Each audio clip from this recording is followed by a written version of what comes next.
Hola amigos de YouTube, ¿cómo están? Hermosa familia. Bueno, pues aquí estamos terminando la mañanera con el presidente Andrés Manuel López Obrador y aquí tenemos unos testigos, desgraciadamente, del halconazo. ¿Es el que se llama el halconazo?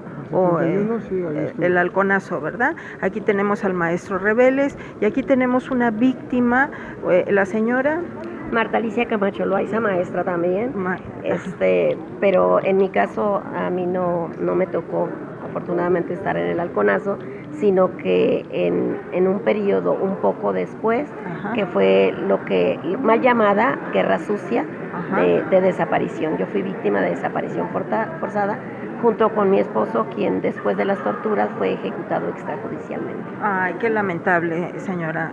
Ahorita entonces nos platica un poquito más acerca de esto, que finalmente pues era una escuela, ¿no, maestro Rebeles? Era una escuelita que ya tenía desgraciadamente aquí el señor presidente y el subsecretario Encinas reveló que era por parte del señor Gutiérrez Barrios, que se había implementado este tipo de agresiones y de represiones a los estudiantes.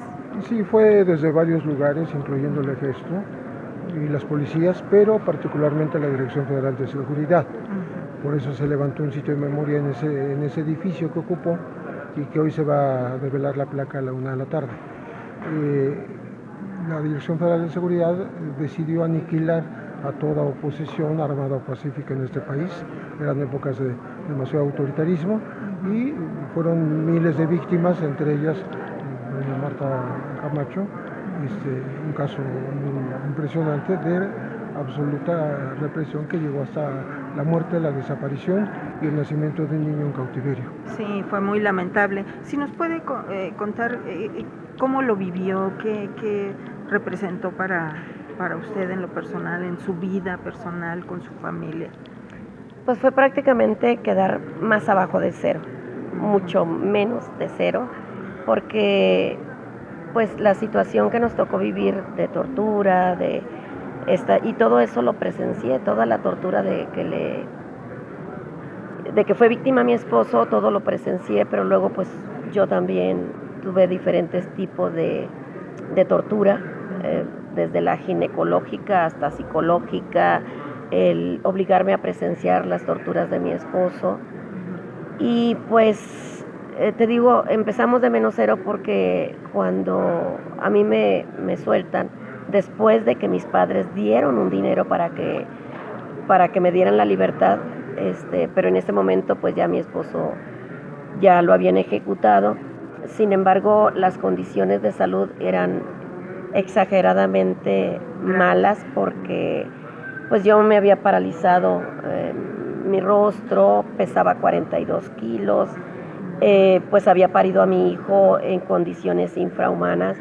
Realmente me dejaron para que me muriera de una infección. Esto fue en el estado de Sinaloa, nos decía. Así es, en las instalaciones de la 9ª Zona Militar. La detención nuestra fue el 19 de agosto de 1977. Ajá. ¿Y fue a raíz de qué manifestación estudiantil o algo? ¿A qué se debe? Mi esposo era profesor de la Universidad Autónoma de Sinaloa. ¿Sí? Y ambos éramos estudiantes de la Escuela de Economía de la Universidad Autónoma de Sinaloa también, estudiábamos idiomas. Entonces, nosotros a raíz de algunos movimientos al interior de la universidad, hubo cierta radicalización del movimiento por parte de los estudiantes y algunos maestros, y pues decidimos incorporarnos como una brigada, como parte de una brigada a la Liga Comunista 23 de septiembre, que en aquella época pues tenía un gran auge y que había participación por parte principalmente de estudiantes, pero también había trabajadores, amas de casa. Esta liga, maestro, fue muy sonada en ese entonces. ¿Cuáles eran sus principios de esta liga y que además esta represión se generalizó a nivel nacional? Bueno, la Liga Comunista 23 de septiembre y otros movimientos tuvieron como propósito cambiar al gobierno, ¿no? Establecer un gobierno socialista. Era el sueño, el ideal de muchos jóvenes en aquella época. Pero el gobierno decidió combatir esto que consideraban ilegal con más ilegalidad, es decir, a partir de órganos institucionales y otros no tan sino clandestinos, como la Brigada Blanca, que actuó de manera, repito, totalmente fuera de la ley, es decir, no llevaba a los jóvenes ante un juez, ante un ministerio público, sino que a muchos los liquidó, a muchos los desapareció, a muchos los metió en cárceles clandestinas y a todos los torturó. Señora, ¿qué edad tiene ahorita su hijo y cómo lo ve él a distancia? Pues tiene 41 años, de hecho al rato va a estar con nosotros. Va a venir. Que afortunadamente le agradecemos a Pepe Rebeles que nos haya invitado, pues va a estar allí, pues. ¿Y él a qué se dedica? ¿Hizo algunas memorias o tiene interés de hacer algunas memorias? Claro que sí, mira, él estudió letras y literatura hispánicas y hace teatro, entonces él quiere llevar estas memorias a través del teatro. Yo soy historiadora, yo tengo algo también avanzado, soy académica universitaria y tenemos algunas investigaciones, incluso entrevistas con algunas de las madres que iniciaron este movimiento por la lucha, por la presentación de sus hijos, de sus desaparecidos, y que lamentablemente la mayoría de ellas y ellos se nos han adelantado. ¿Usted terminó su carrera o la vio truncada a raíz de todo esto? Fíjate que a raíz de todo esto, todos mis documentos y los de mi esposo en la escuela donde estábamos desaparecieron, al igual que nosotros. Eso no únicamente sucedió en la universidad, sino hubo también allá en Sinaloa jóvenes que todavía están desaparecidos, que pertenecían al Instituto Tecnológico Regional de Culiacán. También los documentos de ellos fueron desaparecidos. Como que había ahí cierta colaboración, yo no sé si forzada o voluntaria, por parte de las autoridades académicas en aquel momento, pero nuestros documentos fueron básicamente desaparecidos. O sea, no únicamente te desaparecían a ti como persona, sino que querían desaparecer. La identidad. Sí, efectivamente.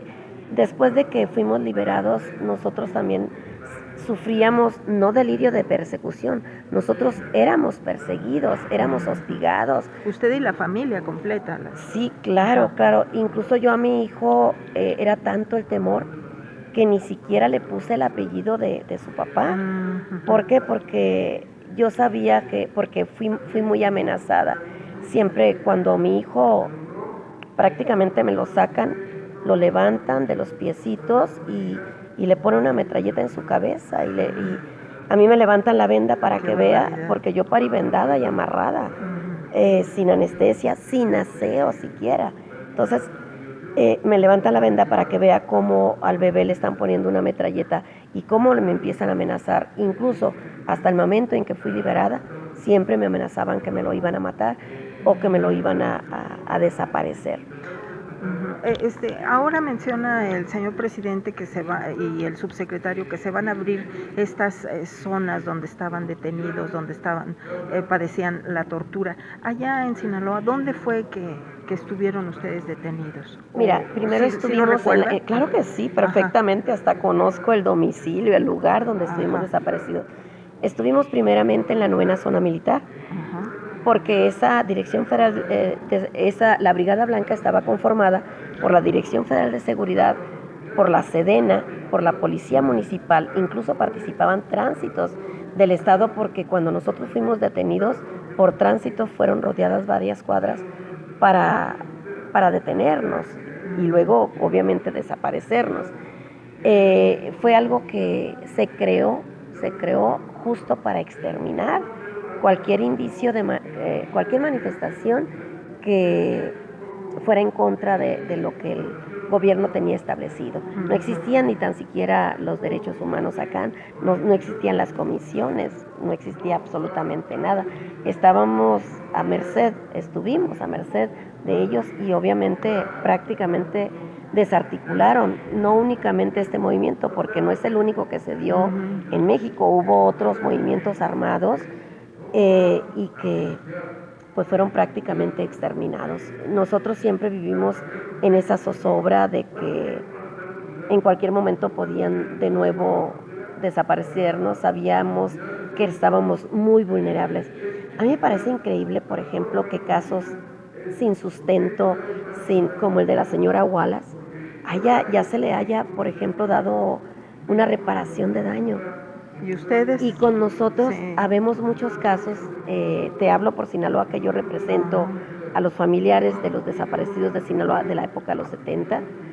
Tenemos muchos casos que las mamás han fallecido, todavía no sobreviven algunas con 90 y tantos años, 80 y tantos, las más jóvenes, que también están todavía en espera de la justicia transicional, que es la memoria, el rescate de la memoria para que no haya repetición, la reparación del daño y lo más principal es la justicia y saber qué fue lo que realmente sucedió con nuestros familiares.